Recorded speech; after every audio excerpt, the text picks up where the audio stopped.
Hello everyone and welcome to the F1 Corner after the qualifying session of the 2021 British Grand Prix. Yes, quali on a Friday, and this is because we have a very special weekend, the first ever weekend with a sprint race on Saturday that will actually determine the grid for the Grand Prix on Sunday. So today's session was to decide what order will the driver start on Saturday's sprint race.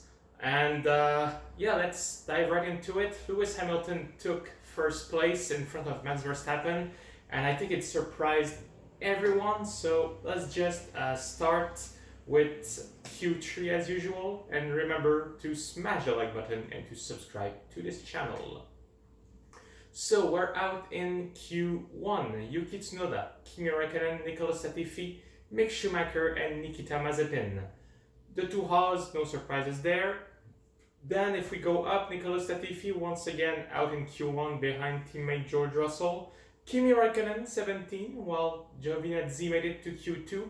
But we're used to seeing Alfa Romeo make a lot of ground on Sunday during the race. And with the sprint race tomorrow, this is an opportunity for the Alfa Romeo to gain a few places and really help them for the race on Sunday to make it into the points. They've been very good at the race to make it very close to the points. This is their chance to shine with the sprint of Saturday. Yuki Tsunoda 16, disappointing result overall. Pierre Gasly made it into Q2. Tsunoda, of course, first time in a Formula 1 at Silverstone. It's going to be tough. But the AlphaTauri is a good car. And once again, it is one of those teams that with the sprint on Saturday, they really have a chance of making up some ground. But still no huge surprise in that bottom 5. 16th place for the sprint race of Saturday, Yuki Tsunoda, followed by Kimi Räikkönen, Nicolas Latifi, and closing the grid will be Mick Schumacher and Nikita Mazepin. Q2, we're out. Lando Norris, Fernando Alonso, Pierre Gasly, Esteban Ocon. I started too high, I think. I'm restarting here. We're out in Q2. Fernando Alonso, Pierre Gasly, Esteban Ocon, Giovinazzi, and Lance Stroll. Here, the Aston Martin, Lance Stroll 15. He never liked the way the car behaves since the beginning of the weekend in FP1. The rear end of the car is not behaving like Lance would like to, very struggling. We can see it by the fact that he is behind an Alfa Romeo and even behind George Russell, who did make it to Q3. That is why his name is not on that paper at the moment. Stroll just struggling, and while teammate Sebastian Vettel just enjoying himself, a track that he very like. Giovinazzi, nothing much he could do, knowing the Alfa Romeo pace in qualifying. Still, as I mentioned with Kimi, they have a chance of making up some ground already in the sprint of Saturday, and this could really benefit them for the race on Sunday. Alfa Romeo always getting very close to scoring some points. Esteban Ocon, for once, making a bit of progress after the last 2-3 races where he's really struggled. Pretty much the same pace as his teammate Fernando Alonso in 11th. The Alpine just not going as well as they would like to around Silverstone.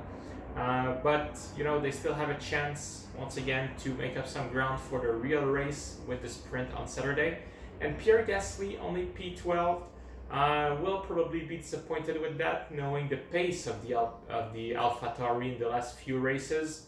Gasly will try to understand with his team what went wrong, and hopefully they can find a solution for tomorrow and Sunday. And finally, into Q3, pole position for a sprint qualifying actually. Lewis Hamilton in front of Max Verstappen and Valtteri Bottas. But let's start at the bottom. Sebastian Vettel, P10, the Aston Martin, first time as Aston Martin at Silverstone since the rebranding. Once again, Stroll did not like the car, and Vettel probably could not do much more. P10 still is good, and remember that because there is the sprint of Saturday, everyone gets a free choice of tire for Sunday, so nobody is penalized by their quali. Carlos Sainz 9, good for the Ferrari, making it into Q3, and same with Charles Leclerc, P4. Ferrari really found something since their very bad French Grand Prix. Something clicked there, and they are really making some progress and trying to beat McLaren. McLaren, who are 6th and 7th, very good job for Daniel Ricciardo, only 2/1000th of a second behind Lando Norris. Is it the key moment for Daniel's Grand Prix, Daniel's season?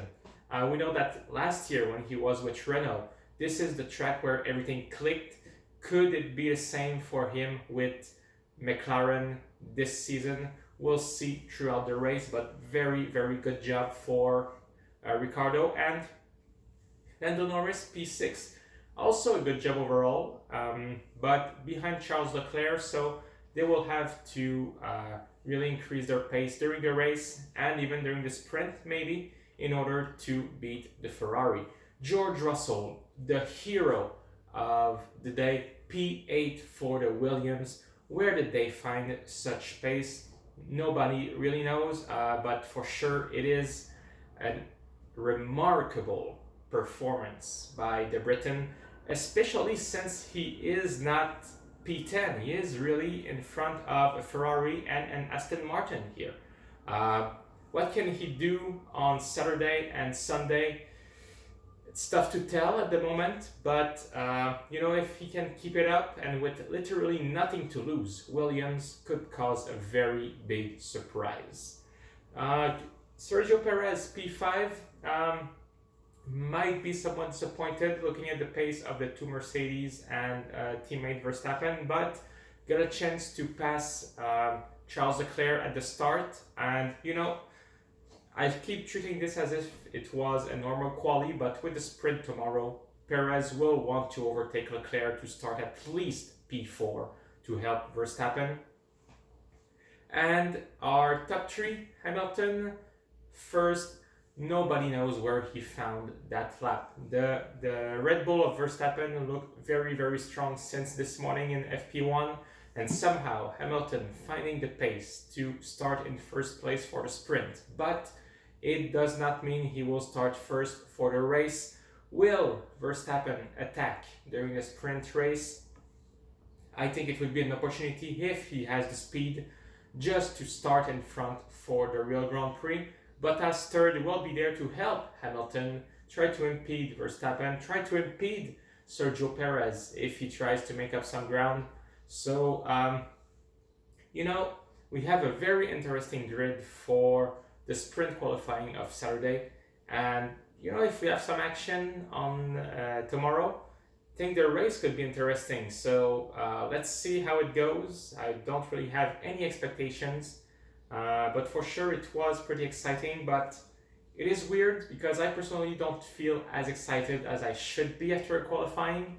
It's really like, it's not the real qualifying session, and it's just weird personally as a feeling, so I don't know where I stand at the moment, but we'll see. The weekend is just starting. Thank you for watching, everyone. Remember to smash the like button and to subscribe to this channel so that you do not miss anything regarding this British Grand Prix, and I will see you once again after the sprint qualifying of Saturday. Thank you everyone for watching, and have a nice day.